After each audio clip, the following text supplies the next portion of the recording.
लेकिन सबसे बड़ी दिक्कत यहाँ पे ये हो गई है ना, यहाँ पे नेटवर्क ही नहीं आते भाई। एक कम से कम 10-15 ग्राम सभाएँ ऐसी हैं जहाँ पे नेटवर्क ही नहीं आता। एक खंबा दिख रहा है ना, ये है वैसे BSNL की तरफ से लगाया गया एक नेटवर्क का टावर, लेकिन ये महज खंबा है। घोड़े की सवारी करने में तो काफ़ी मज़ा आ रहा है। और पहाड़ में एकमात्र जरिया होता है सामान को ट्रांसपोर्ट करने का, केवल और केवल खच्चर। गुड मॉर्निंग दिगड़ियों, कैसे हैं आप सभी लोग? आई होप कि आप सभी स्वस्थ होंगे, मस्त होंगे, जहाँ भी होंगे व्यस्त होंगे। और आज की वीडियो की शुरुआत ना एक अलग ही लोकेशन से हो रही है। आप देख रहे होंगे बैकग्राउंड में पूरे जंगल से दिख रहे हैं।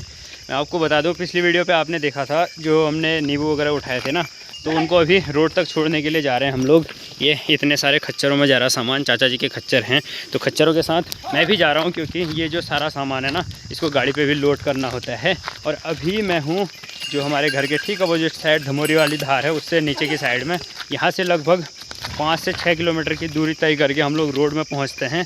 पहाड़ में एकमात्र जरिया होता है सामान को ट्रांसपोर्ट करने का, केवल और केवल खच्चर। रोड भी दिखनी शुरू हो गई है, लगभग 3 से 4 किलोमीटर की दूरी पे नीचे जहाँ पे टावर दिख रहा है वहाँ पे रोड है। और सामने वाले जो एरियाज़ है ना, ये रहा डालकन्या गांव। और ठीक उस साइड में जहाँ पे बिल्डिंग्स दिख रही हैं वो है पतलोट। और इस तरफ हमारा मेन गांव अधोड़ा रहा। और इधर से हम लोग जा रहे हैं कुंड्रा से नीचे की तरफ, जहाँ पे कि अभी धूप ही नहीं आई है। ठंड के दिनों का एक बहुत बड़ा नुकसान ये भी है, जहाँ पे सुबह लेट धूप आती है ना, बहुत ज़्यादा ठंडा होता है। और शाम के टाइम का आराम भी होता है, कहीं दुख तो कहीं सुख, ये चीज़ें चलती रहती हैं। पहाड़ों में जगह जगह पे ऐसे छोटे छोटे मंदिर आपको देखने को मिल जाएंगे। जय माता दी। अभी हम लोग रोड में पहुंचने वाले हैं, लेकिन हम एक ऐसी ज़िंदगी जी रहे हैं ना दोस्तों यहाँ पे, जो कि आज से सैकड़ों साल पहले हुआ करती थी, जिससे कि कोई फ़ोन संपर्क नहीं, कुछ नहीं। मेरे पीछे जो आपको ये खंबा दिख रहा है ना, ये है वैसे BSNL की तरफ से लगाया गया एक नेटवर्क का टावर, लेकिन ये महज खंबा है। मैं खंबा इसलिए इसको कह रहा हूँ क्योंकि इसको 2 साल कंप्लीट होने वाले हैं, लेकिन अभी भी इसमें नेटवर्क की जो सुविधा है वो सुचारू नहीं हुई है।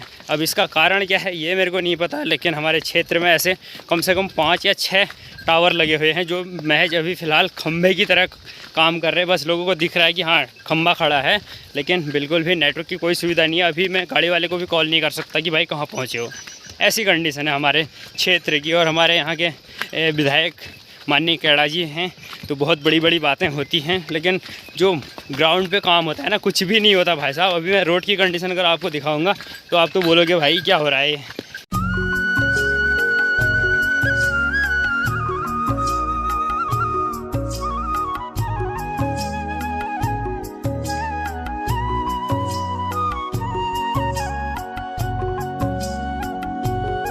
लेकिन सबसे बड़ी दिक्कत यहाँ पे ये हो गई है ना, यहाँ पे नेटवर्क ही नहीं आते भाई। एक BSNL का नेटवर्क है केवल पतलोट में, वो मेरे पास सिम नहीं है। मेरे पास VI का सिम है तो हमारे यहाँ चल जाता है अच्छा खासा, लेकिन हमारे क्षेत्र में ना पतलोट से लेकर अमजड़ सुहाकोट पोखरी तक कम से कम 10-15 ग्राम सभाएँ ऐसी हैं जहाँ पे नेटवर्क ही नहीं आता। एक पतलोट के नेटवर्क के भरोसे BSNL चल रहा है, लेकिन वो भी काम नहीं करता। अभी यहाँ पर कोई है भी नहीं कि किसी के फ़ोन से हम गाड़ी वाले को फ़ोन कर सकें। ऐसी ज़िंदगी जी रहे हैं ना भाई हम।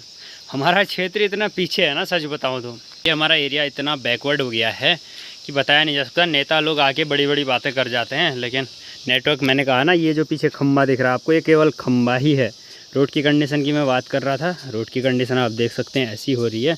तो नेताजी लोग पता नहीं कहाँ गायब हो जाते हैं भाई इलेक्शन जीतने के बाद। एक सामने जो ये एरिया दिख रहा है ना, ये है डालकन्या का बहुत लंबा चौड़ा गांव। वहाँ से लेके लगभग इस एरिया तक, पूरा पतलोट तक, पूरा डालकन्या का गांव है। और नीचे की तरफ अगर दिखाएं आपको, ये है नंधौर नदी, जो कि यहाँ से पूरे नंधौर घाटी को कवर करते हुए चुरगलिया जाके निकलती है। और यहाँ नीचे खेतों में दिख रहा है कि धान की कटाई यहाँ भी शुरू हो गई है।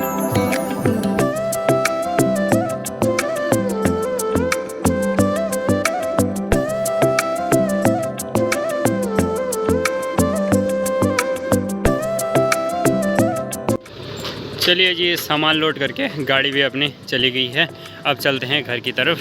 रोड से अब चल पड़े हम लोग घर की ओर। और अभी ना चढ़ाई में खच्चर की सवारी चल रही है आराम से। ये देखो खच्चर में बैठा हुआ हूँ, पीछे से चाचा जी आ रहे हैं, वो भी बैठ के आ रहे हैं। तो अब चलते हैं सीधे घर की ओर। ये फ़ायदा तो है, नीचे को आते टाइम पैदल आओ, ऊपर को आराम से खच्चर बजाओ। चल भाई हीरा, चल चल चल।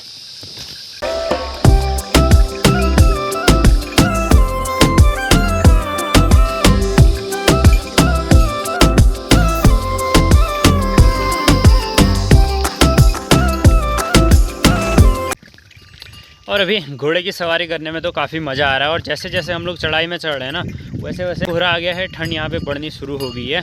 जैसे कि मैं डेली दिखाता हूँ आपको वीडियोस पे, इस साइड से कोहरा आ जाता है, देख सकते हैं आप बैकग्राउंड में कुछ भी नहीं दिख रहा है। अब यहाँ से खच्चर जाएंगे ऊपर वाली साइड से, अब मैं जाऊँगा नीचे के लिए। और एक खच्चर पीछे पीछे आ रहा है, चाचा जी तो आराम से सवारी करते हुए निकल रहे हैं। तो अब मेरा खच्चर का सफ़र हुआ यहीं पे समाप्त। अब चलना है पैदल जल्दी जल्दी से। अब चलते हैं सीधे घर की तरफ। मैं पहुंचा हूँ एक बहुत ही खूबसूरत सी लोकेशन पे, जैसा कि आप मेरे बैकग्राउंड में देख रहे होंगे। चारों तरफ हरियाली छाई हुई है और चारों तरफ खुला खुला आसमान यहाँ से दिखता है। यही वो धार है, धमोरी वाली धार। यहाँ से देख सकते हैं आप सामने से कैसे कोहरा नीचे की तरफ बढ़ रहा है। और इस तरफ से भी बाकी गाँव रहा, इस साइड में मेरा जहाँ मुझे जाना है। अभी सामने का वेदर कुछ ऐसा हो रहा है। भाई साहब ये लोकेशन इतनी ज़बरदस्त है ना, यहाँ पर जो आएगा उसको बहुत ज़्यादा सुकून और शांति मिलती है। मन तो करता है कि यहीं पे बैठे रहें। अभी पहुंच चुका हूं मैं घर, और घर पहुंचने के बाद ना इस साइड पे पूरी धूप आई हुई है चमचमाती हुई सी। बाकी जिस साइड से मैं आया उस साइड में पूरा कोहरा लगा हुआ है। घर में रहने पर तो वही सारे ही काम करने होते हैं। अभी यहाँ पे निर्मला को पानी पिलाया जा रहा है, इस तरफ थोड़ी भी पी रही है। ये कट्टू को ना अभी हम पानी नहीं देते हैं, ये बाद में पिएगी, अब जब थोड़ी बड़ी हो जाएगी ना, अभी छोटी ही है ये। घर के सारे कामों को निपटाने के बाद अब चलते हैं मिर्च के खेत की तरफ। और अभी मैं टब भी लेके जा रहा हूँ, वहाँ पे जो पकी हुई मिर्च है ना उसको भी तोड़ लाएंगे। थोड़ी बहुत जितनी पक रही है ना उसको तोड़ते रहेंगे। पहुँच चुका हूँ मैं अपने मिर्च के खेत में। और यहाँ पे ना पिछले दिनों बंदरों ने बहुत ज़्यादा नुकसान पहुँचाया था हमारे सीमी स्वेटों को। देखो इनमें बिल्कुल भी सीमी वगैरह लगी हुई नहीं दिख रही है। बट जो मिर्च पक रही है ना उस मिर्च को उठाते रहेंगे, ताकि इस पकी हुई मिर्च को चूहे ना खा दें। भाई साहब चूहे भी खा देते हैं, चूहों को मिर्च ही नहीं लगती है। काफ़ी सारे लोगों ने पूछा था कि भाई हमने ये लखोर मिर्च क्यों लगाई है, तो मैं आपको बताना चाहता हूँ। जो लाल वाली मिर्च होती है ना उसके रेट कम होते हैं सुखाने के बाद। तो लाल वाली मिर्च 100-150 रुपये किलो बिकती है। और ये पीली वाली जो मिर्च है ना जिसको लखोर मिर्च बोला जाता है, ये बिकती है आपका 500 रुपये के समथिंग, 500 रुपये के आसपास किलो बिकती है। अगर हमारे पास अच्छी खासी क्वांटिटी में लखोर मिर्च हो जाए तो ना बढ़िया सा प्रॉफिट में निकल जाता है। बंदरों ने पूरे सीमी स्वेटों को बहुत ज़्यादा नुकसान पहुँचाया था, फिर भी अभी थोड़े बहुत बचे हुए हैं। बस उम्मीद करते हैं कि अब बंदरों के आतंक से इनको बचाया जा सके, ताकि जो हमारी दालें हैं जो हमने बोई थी कुछ बहुत तो हाथ आए भाई। एक टब में भर के मैंने ये लखोर मिर्चें तोड़ दी है दोस्तों। आज रात की सब्जी के लिए एक मूली भी मैंने निकाल के इस टब में रख दी है। अब चलते हैं सीधे घर की तरफ। 6 बजे का वेदर हो रहा है ना कुछ इस तरीके का। आजकल मौसम इतना बेकार सा हो गया ना दोस्तों, पूरे दिन भर सुबह के टाइम बस थोड़ी देर धूप आ रही है और उसके बाद पूरे दिन भर धुंध सी बनी हुई है। आप देख सकते हैं चारों तरफ के नज़ारे कुछ ऐसे हो रहे भाई, आसमान में काले काले से बादल और सामने के नज़ारे कुछ भी नहीं दिख रहे। बड़ा अजीब सा मौसम हो गया है। और शाम के टाइम के नज़ारे हो रहे कुछ इस तरीके के। उस साइड से रात होने वाली है कुछ ही देर में। तो चलिए आज की इस वीडियो को करते हैं यहीं पे एंड। मिलेंगे नेक्स्ट वीडियो के साथ, तब तक के लिए जय उत्तराखंड, जय देवभूमि, नमस्कार।